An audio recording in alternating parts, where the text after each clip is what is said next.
Hi, this is Regina Valluzzi, and I am going to be showing you some of my paintings done with acrylic. Each one exemplifies a variety of novel techniques that I've developed, and I am preparing video demos of these techniques which will be posted at my website. Thank you very much. The first painting I would like to show you is called Island Dawn. It is 36 inches high by 60 inches wide and still available.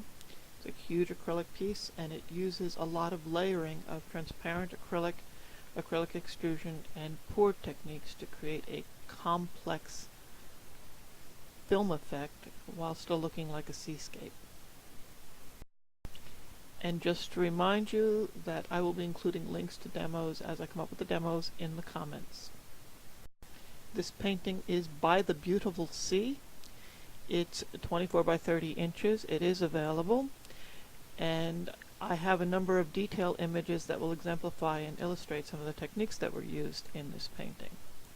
By the Beautiful Sea uses a combination of heavy gel extrusion and liquid pouring techniques to create a complex seascape with a lot of texture and a lot of depth of film. This is a detail area from By the Beautiful Sea taken near the horizon. You can see this thick layer of clear gel that has been raked to define the horizon, and you can also see the more traditional painting technique used in the skyline.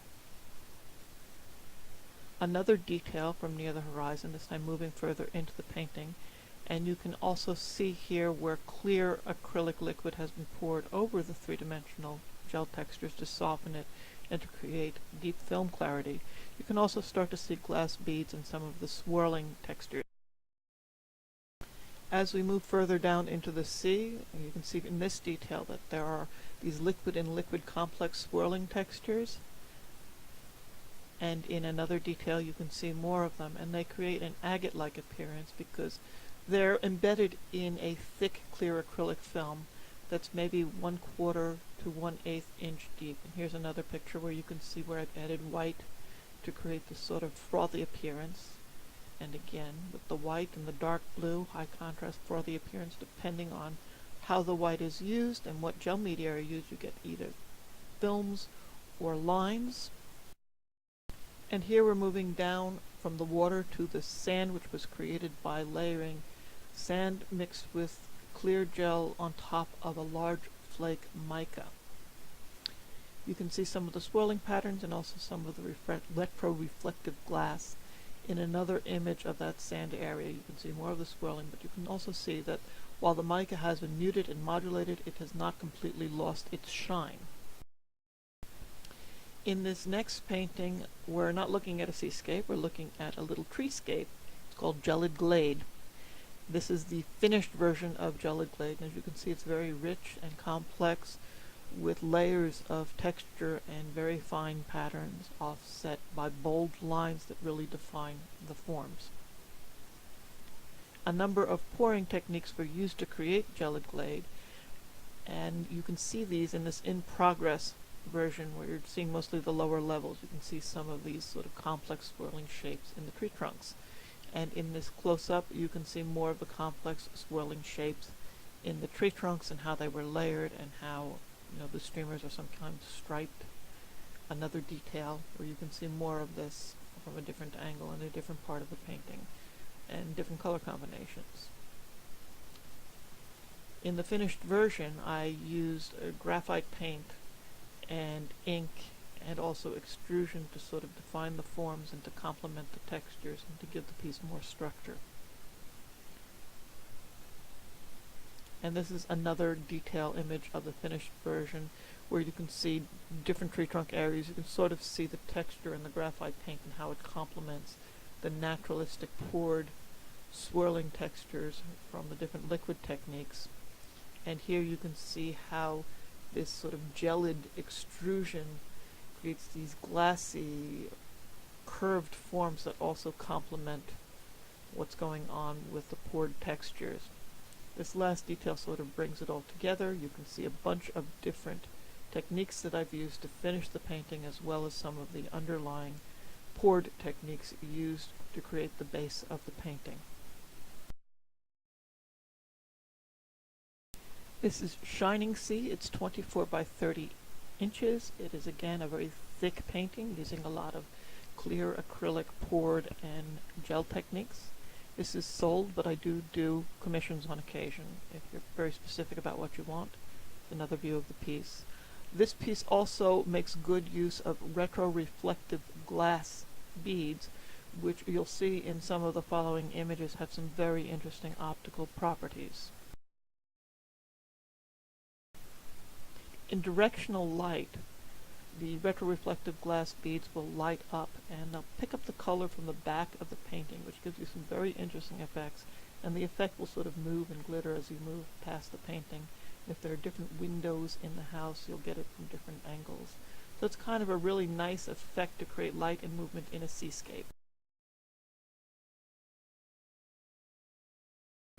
This is a close-up image of Shining Sea. You can sort of see some of the layering that I do, and you can also see the complexity and the richness of the seascape that you can get by using these techniques. And just again a reminder, I'm going to include links to demos at the credits and also in the comments of this. So if you're interested in seeing in detail how any of these works were done, they're not demos of these particular pieces, but they're certainly demos of the techniques that went in, and I'll use them to create a little seascape just for you.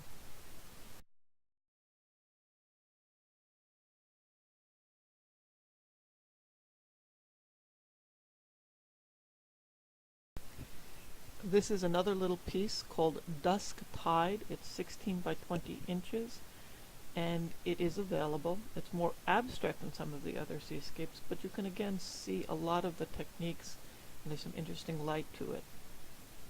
I'm going to show you a close-up now. This is of the sky area where metal powder was brushed in on top of wet media to give it a light manipulation and sort of an interesting color.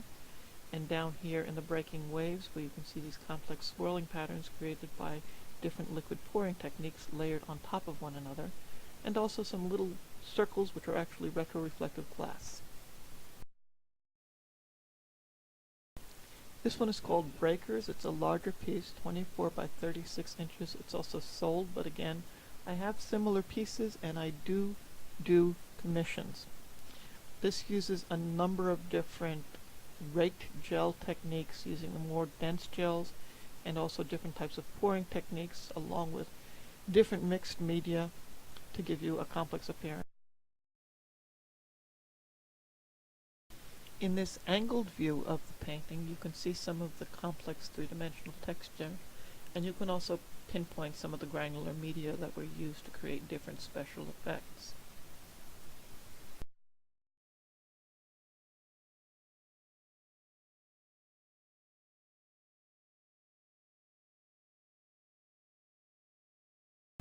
This is a close-up of some of the rocky areas, and you can see where glass was incorporated to match the color of the water, but then different types of metallic and granular dry media were mixed in with the gels to really complement that rocky effect. Liquid poured over that three-dimensional structure gives the impression of pouring water, and some of these swirled paint in liquid gel techniques create a complex frothing sea, and these are some other images. You can also make out some spherical shapes. These are different types and sizes of retroreflective glass beads.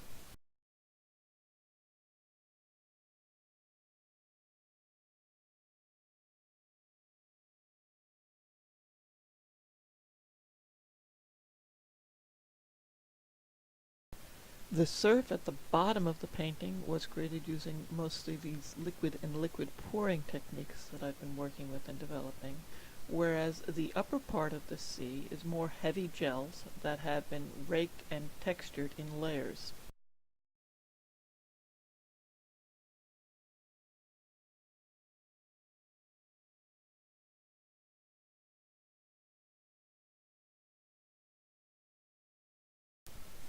As we move up into the sky, you see more of the swirling liquid techniques again, but you'll notice that these swirls are less defined. They blend into each other more, and that's because I used polymer liquid instead of some of the more gel-like fluids.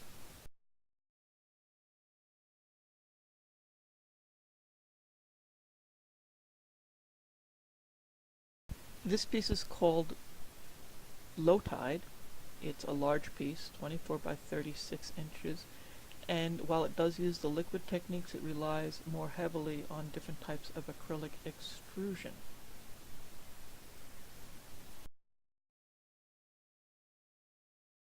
In this close-up, you can see a bit of what I mean by acrylic extrusion.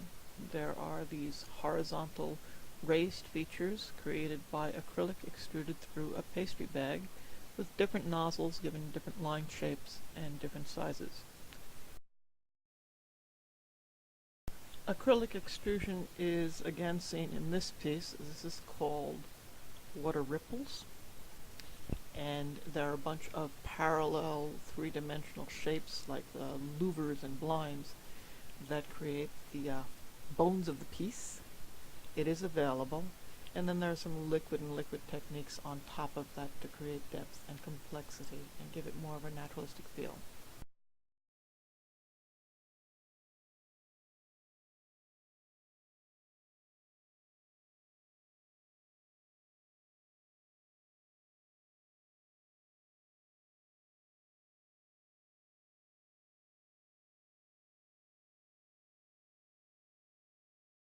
This next one is called Wave Patterns, and it's another demonstration of what can be done with the thicker acrylic gels, which are more solid.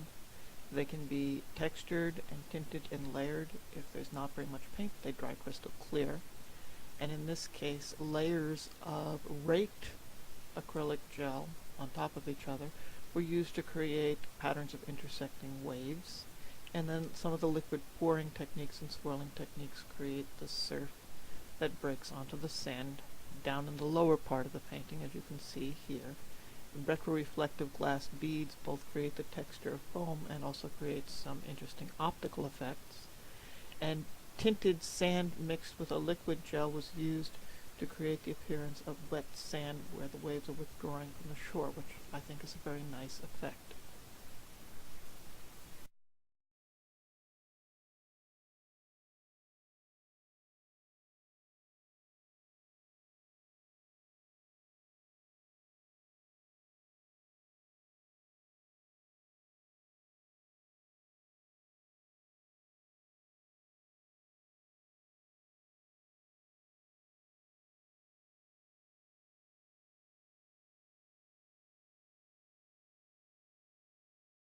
This one is called Seafoam. It's 18 by 24 inches. It is also available.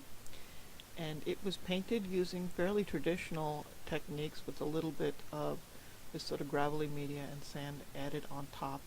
And then on top of that, liquid and liquid pouring techniques were used selectively, and gel raking techniques to create a little more depth and a little more softness to the piece. Here you can see in the sky where a little bit of liquid technique was used to add modulation. Here in the surf, where some of these more fluid techniques gave soft foam to the waves, and here at the breaking shore, where retroreflective glass combined with some of these liquid techniques creates a real seafoam appearance.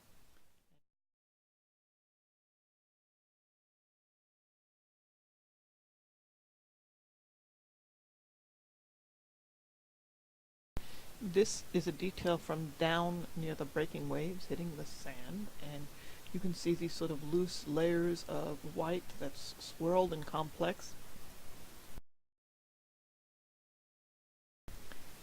And here just above that breaking wave, we're going to sort of the body of the surf, and you can see all this very complex, layered, white, curvy lines that intersect and lay over each other in a really neat way.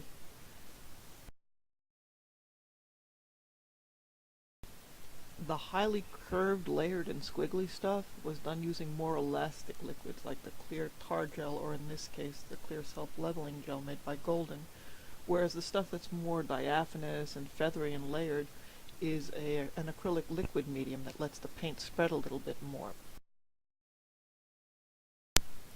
So that's it for the slideshow. Thank you for watching and for your attention. And as I do actual demos of these techniques in action, I will be posting them in the comments for the most part, or you can check out my website, which just appeared and is here. I'll also post that in the comments. Thanks a lot, and goodbye.